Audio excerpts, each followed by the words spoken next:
So I recently turned 35 and I wanted to share 10 important life lessons for anyone who's in their 20s, 30s or 40s. So follow along if you're interested. Hi, I'm Tanya and I add value to my viewers. So if you're interested, go ahead and subscribe to my channel and let's get right into it.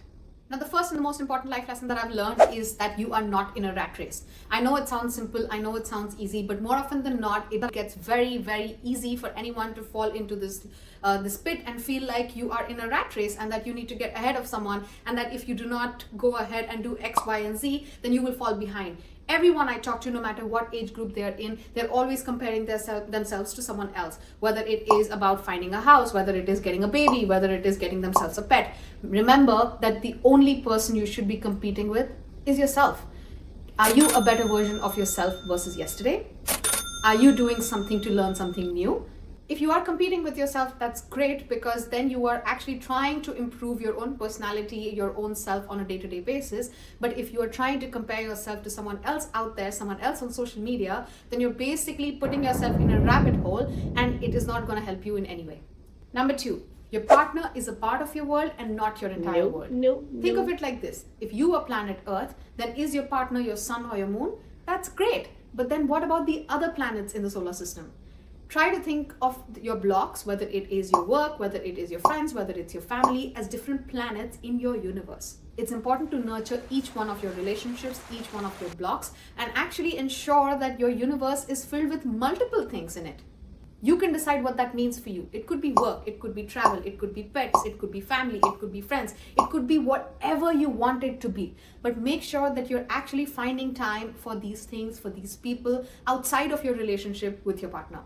Many a times, many people find themselves so entangled in their relationships that at the end of the day, when they are 80 or 90 or even 70 for that matter, and God forbid if their partners are not around, they don't know how to exist, because they let those relationships, they let those hobbies, they let those passion things that they were actually interested in behind, because they were so engrossed in making sure that they were there with this one person.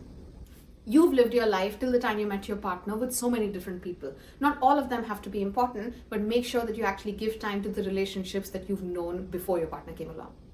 Number 3, quality over quantity. As someone who's an extrovert who goes out there and makes friends very easily, I have been guilty of hoarding friends. I've been guilty of saying that, oh, I know like over 100 people in that city. Oh, I know over 50 people plus in that respective city.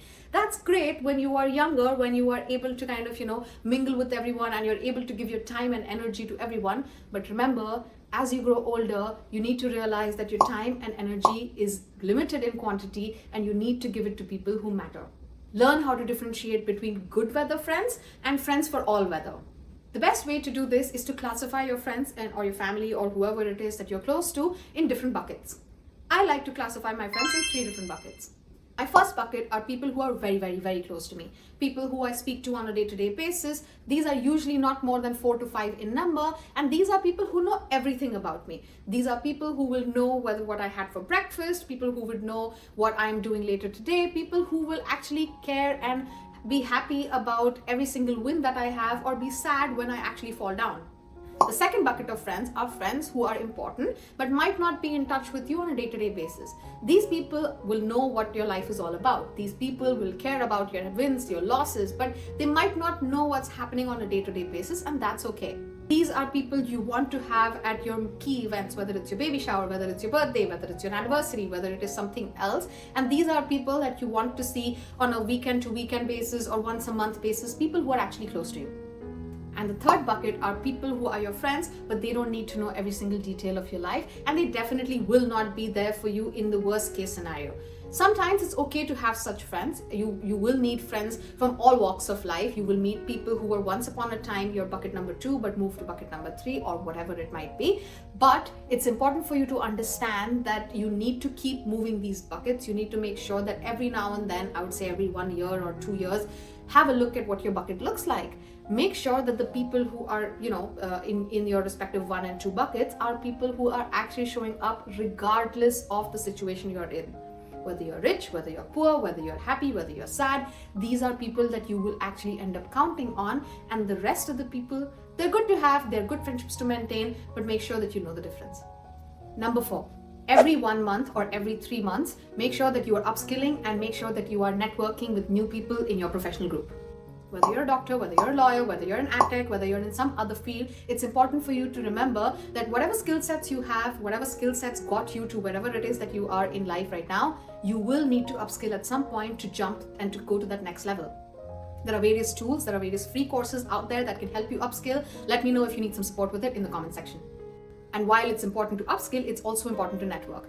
LinkedIn is the best platform out there for you to help network. I'll give you an example. Every time I visit a new city, I actually go ahead on LinkedIn and I look for people if I know people in the city. If I don't, then I look for people in my professional network similar to the companies that I'm working for. And I actually end up going ahead and adding them on LinkedIn. And I write a short message whether they would be open to having lunch with me or a coffee or a drink or whatever it might be. The idea is that you can always grow your network whenever you are traveling, whenever you are in a new city, or even in your own city. If you are in your own city and want to go ahead and network, this platform such as LinkedIn or even social media platforms like Instagram for that matter are brilliant tools to actually go out there and be social.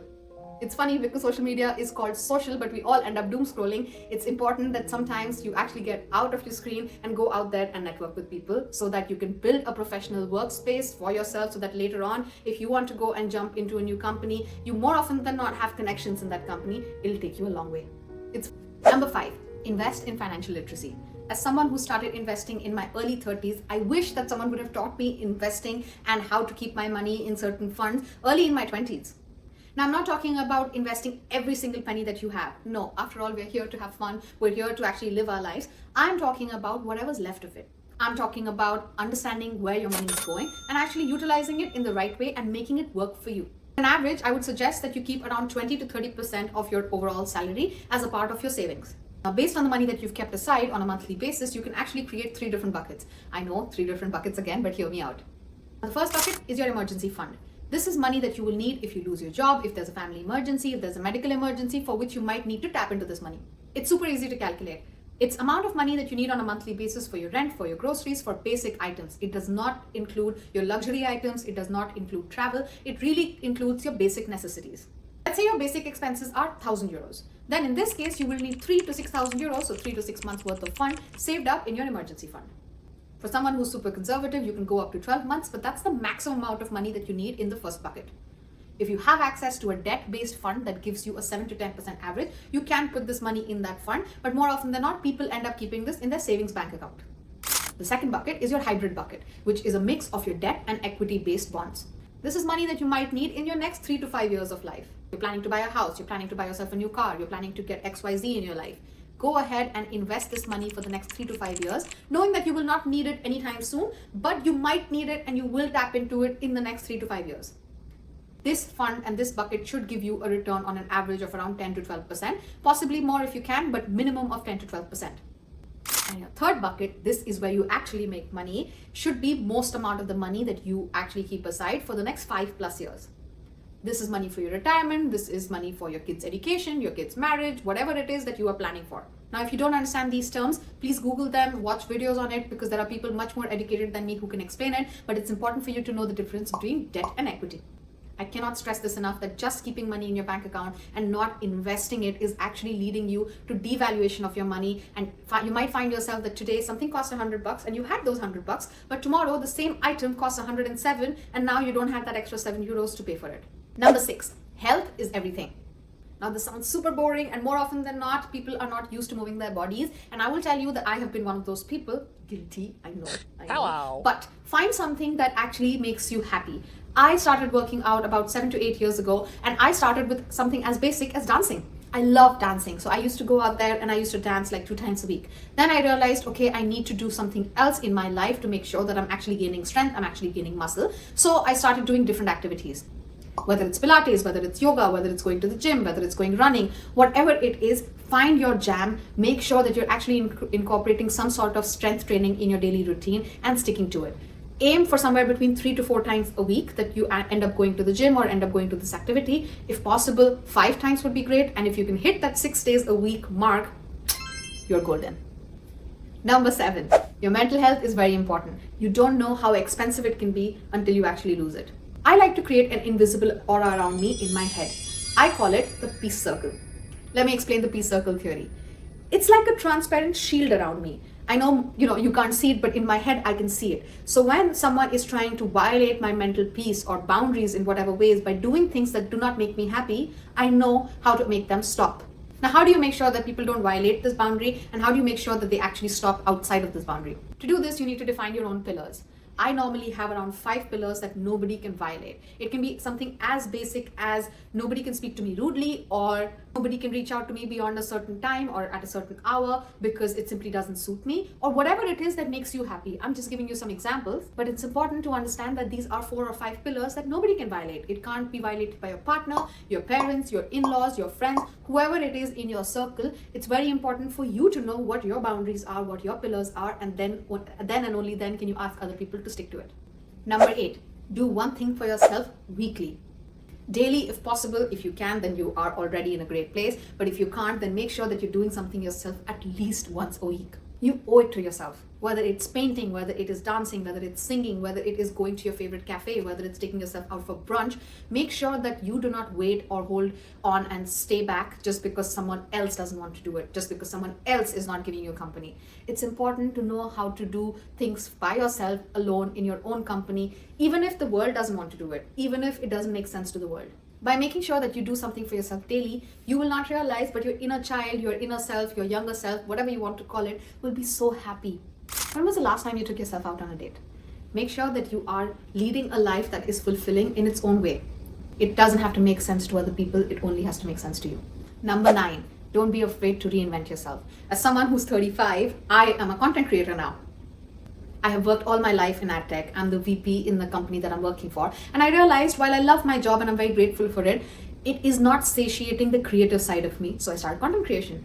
If Google can change their logo, if Meta can change their logo, if Instagram can go from this box-looking icon to this gradient shiny icon, then who are you and why are you hesitating to reinvent yourself? And if you're thinking, what will society think? What will people say? Oh, I don't know. I've never really tried this. It's not really my personality. Unless you try, you would never know. And people will always talk. So who cares? Are you really going to sacrifice yourself just because what will people say? Or I'm not too sure about this, or I'm too old for this? If you've stuck around so far, then thank you. Make sure you hit that like button. It really helps me in understanding what my audience is interested in watching. And with this, I get to the 10th point, that don't let your work define your worth. I know so many people, when they introduce themselves, they're like, hi, I'm so-and-so and I work as so-and-so. Were you really born with that title? Were you really born in that job, in that workplace? Tomorrow, if something happens to you, your work will replace you in an instant. It'll probably take them a week at max to reallocate and reshuffle your work and give it to someone else.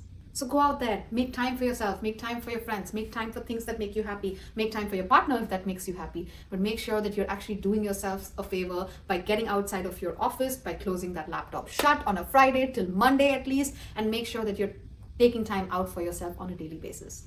If you like this video, let me know in the comments so that I can make more such videos for you. I will see you for the next edition.